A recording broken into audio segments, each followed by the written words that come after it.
I'd like to associate myself with the comments of former governor and now senator from the great state of New Hampshire.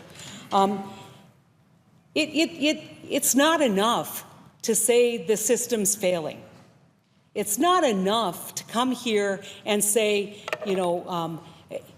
we can fix it if you just agree to vote the way we're voting. If you just agree, you can present any amendments you want. You can do whatever you want. We don't even have a CBO score on this legislation. We don't know what's in this legislation. There's been no hearings so that both people on both sides of the aisle can ask questions and say, what does this mean for a family on traditional Medicaid who has to rely on this to keep custody of their kids? And by the way, what does it mean if, as a result of losing their Medicaid coverage, those children no longer are able to stay home? Those children become foster children because it's the only way. It is the only way those children can get health care. What does it mean for those families that we all think we ought to have a real discussion about how young people, young families who have excellent health, how they might have been disadvantaged on the exchange? What do we need to do for them? Maybe they're doing better economically than a lot of folks, and so they hit the cliff. That's why I want to see my bill debated.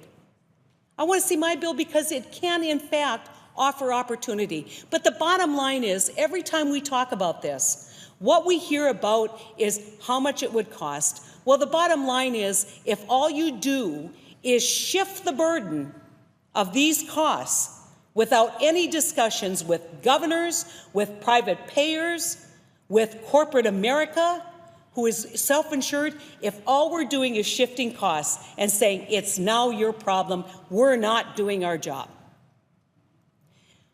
12%, if you look at the RAND Corporation study, 12% of the population of this country has 5 or more chronic diseases. As a result of those unmanaged, typically unmanaged chronic diseases, what you will see is they incur 40% of the cost. Is that a problem? The answer is yes.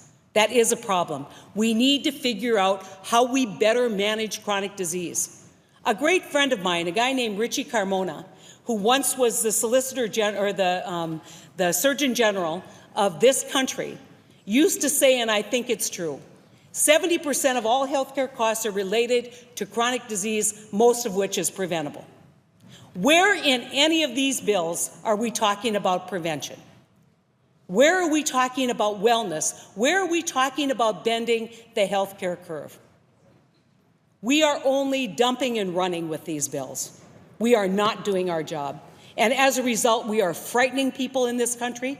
We're frightening elderly. We're frightening people who say, I right now can afford my health insurance. I'm on an exchange. But when we change the ratio from 1 to 3 to 1 to 5 and reduce the amount of subsidies,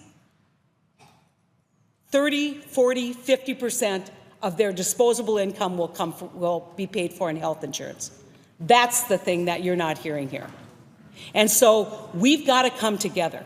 We've got to come together with the fundamental questions of what's wrong, not just with the Affordable Care Act, but what's wrong with health care, and how do we fix it, and how do we change outcomes. And we can't do that if we don't work together. This is a body that's divided 48-52. How do you come together if you don't come to the middle? If you don't come to the middle to compromise? You don't. And at the end of the day, we have not met our deepest obligation, which is to speak for those who are the least fortunate among us. We have not met our obligation to govern this country in a way that would make our founding fathers proud, to make our citizens proud, and that can advance this idea that the United States Congress can get something done in the United States of America instead of partisan rancor.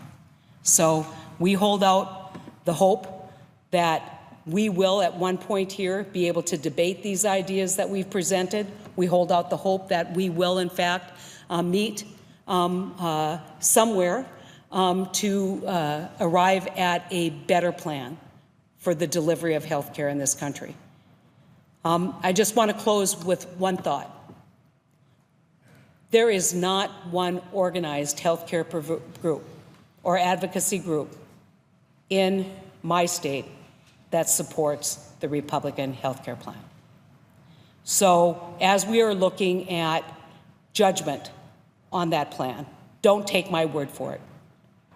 Take the medical association's word for it.